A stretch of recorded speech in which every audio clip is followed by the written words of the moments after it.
So hey there, this is David Youd. I'm going to be showing the Easter egg that was hidden in some of the models of the Commodore PET computer way back in the 1970s. My previous 8-bit Easter egg YouTube video showed how the Commodore 128 developers hid text inside of their machine's ROM. I originally made that video because I couldn't find any book or online resources that described how the text was hidden, so I wanted to show how it worked. But the machinations behind this PET Easter egg have been described on other blogs, probably because Bill Gates himself has confessed to writing this sneaky bit of code back when he was in his early 20s, and that alone makes it worth looking at. So to try out this Easter egg, you're probably going to have to get yourself a PET emulator. You can use either the Vice PET emulator set to one of the 3000 series models, or in the YouTube description text, which I'll be putting below, I'll put a link to a PET emulator written in JavaScript that I just discovered today. It's kind of cool. So the hidden Easter egg is pretty easy to invoke. You're just going to type wait 6502 and then comma, I'll put 1. And you can see in the top left-hand corner it printed Microsoft. And the number 6502, of course, is a reference to the microprocessor used throughout the 8-bit home computers of the day. The second parameter in this wait command just lets you specify how many times you want Microsoft to be printed to the screen. So I can get more Microsofts by increasing that number. Boom! Lots of Microsofts. So we're going to take an in-depth look at how this Easter egg works. First, though, this is probably my only opportunity in life to talk about the Microsoft basic wait command. You're probably aware it exists, but don't use it, never used it. So just like the name would suggest, wait creates just a simple busy loop. It's part of the basic that was implemented across all the various 8-bit Commodore models, and it was almost always universally ignored. Definitely the red-headed stepchild among basic commands. So the syntax for it is wait, an address you're going to be watching, memory location, an and mask you're going to apply, and then what I'll call wait pattern, although other people call it mask number 2. And that last parameter is optional, default to 0 if you don't specify it. So what this command does is it pauses the machine until a specific kind of change happens to the value in the memory location specified in that first parameter. And the mask, the and mask, of course, just lets you specify which bits you care about. The wait loop will take the contents of the memory location. It's going to do an exclusive OR with them with the wait pattern value. If the final result is non-zero, then the wait's going to exit, otherwise the busy loop continues. And if you're on a PET, you can't even break out of the loop using the run stop key. So most of the documentation from Commodore on the wait command seems to imply that the wait pattern is the pattern you're waiting for. In reality, it's the pattern that lets the wait continue. So I'm going to show an example here. And on this PET, memory location 152 will contain a 0 if the shift key is up, and a 1 if the key is being pressed. So if I type wait 152, comma 1, dang it, comma 1. Yeah, so there's no blinking cursor. You can see that it's waiting because the memory value's location is the same as the wait pattern value. So when I press the shift key now I'm back, it did the exclusive OR. It's no longer a non-zero value, so the loop exits. So with that kind of background, let's see how this Easter egg is hidden. The PET has a built-in machine language monitor named Tim, or TinyMon. However, Tim does not have a built-in disassembler, which we're going to need. So I've already loaded micromon, which is a program that extends Tim. And we'll start micromon right now. There we go. So first, we're going to take a look at where the wait command lives in the basic ROMs.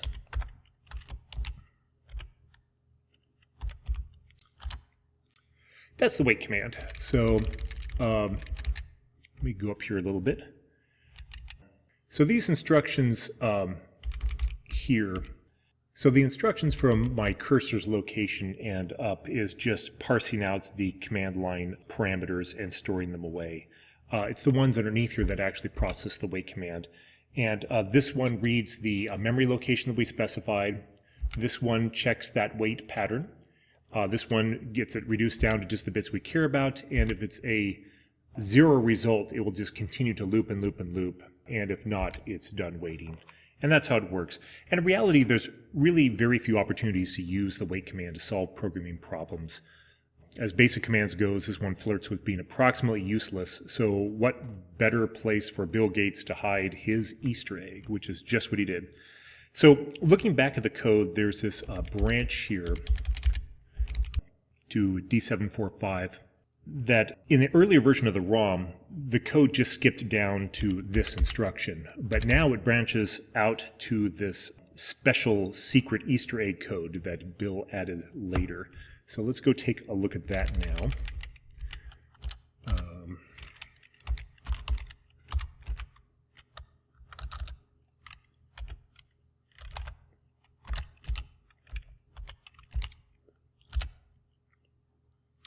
And there is the code that prints the Easter egg. So going up here, in these first 6 lines, all that's being done is Gates is making sure that the wait command's address equals 6502. He checks the high byte and the low byte and returns back to the regular code if it's not 6502. Now, memory location 6502 is a ruse. It's just some location in RAM. It's not going to be used at all. It's just as a way to activate the Easter egg. Now, starting from this in the next 4 lines, memory locations hex 11 and 12, we're storing the wait memory location, which by this point must be 6502.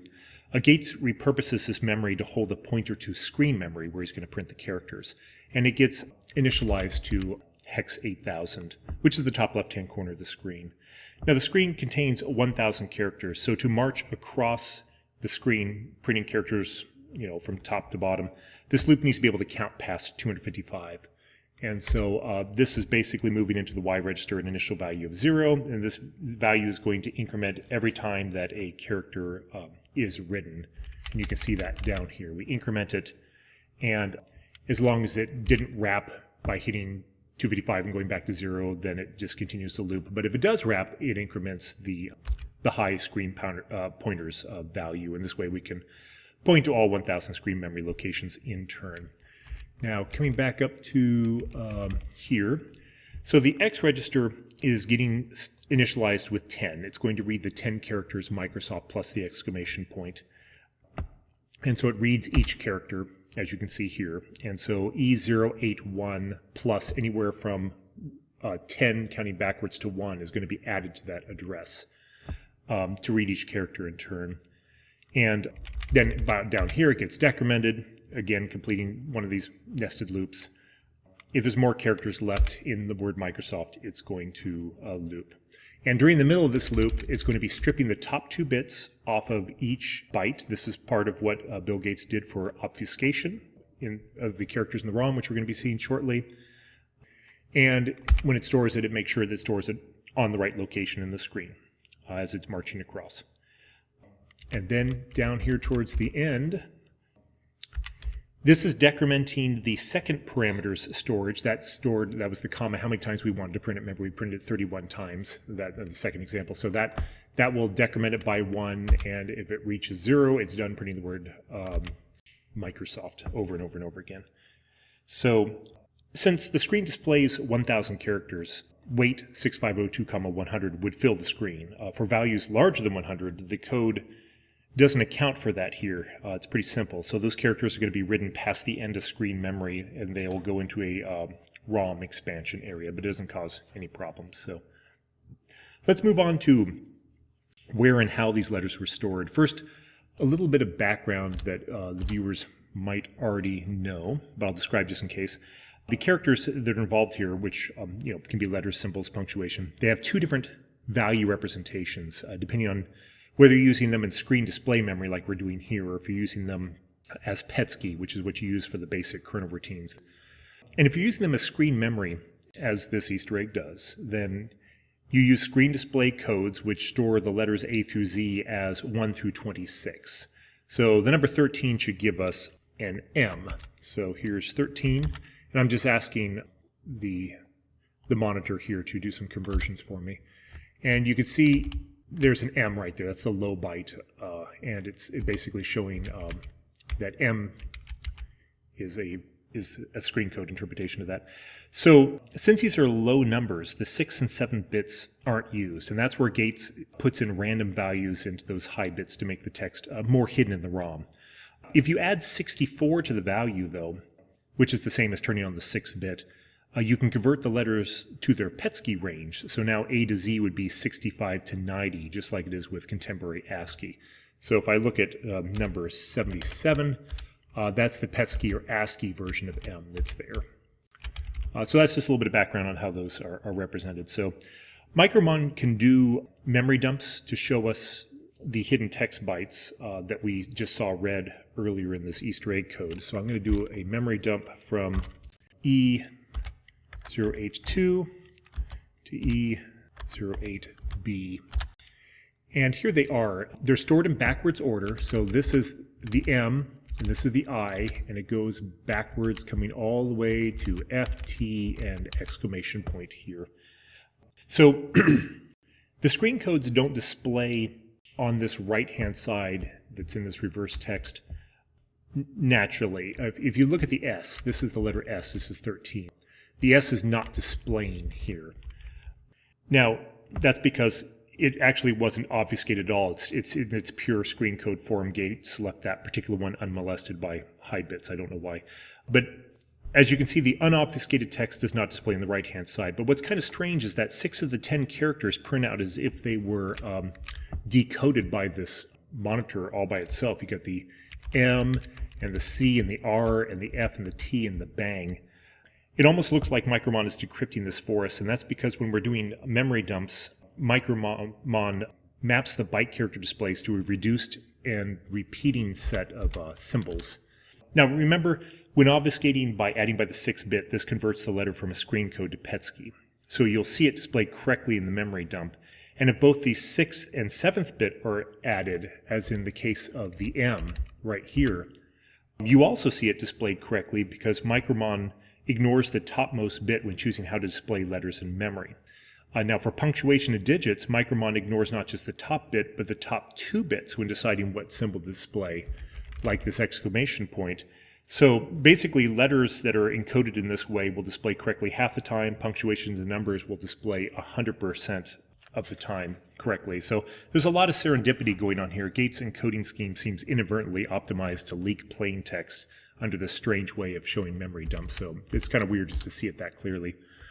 But if you want to see this high bit stripping in action, let's deobfuscate the O, which is the 8F that you see there. So I can put in, I can put in 008F, and you can see the character doesn't look like an O, but this doesn't look like an O, but I have this one high bit there, the 7th bit, not the 6th, just the 7th in this case, is obscuring it. So if I just put in instead, for a binary conversion,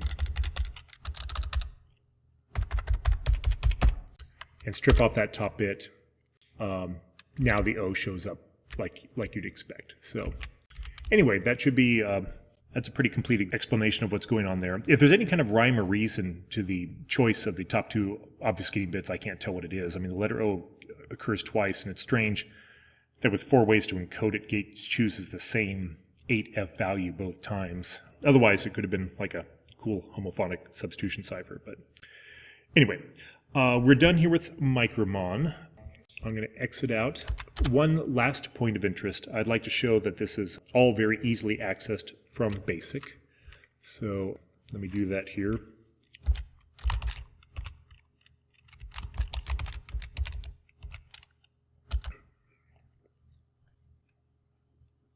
Okay, and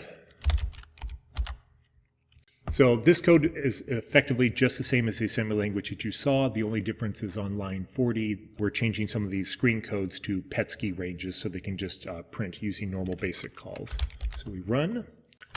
It prints out Microsoft. That's it. I hope you enjoyed seeing some of Bill Cates' mad coding skills, and see you next time.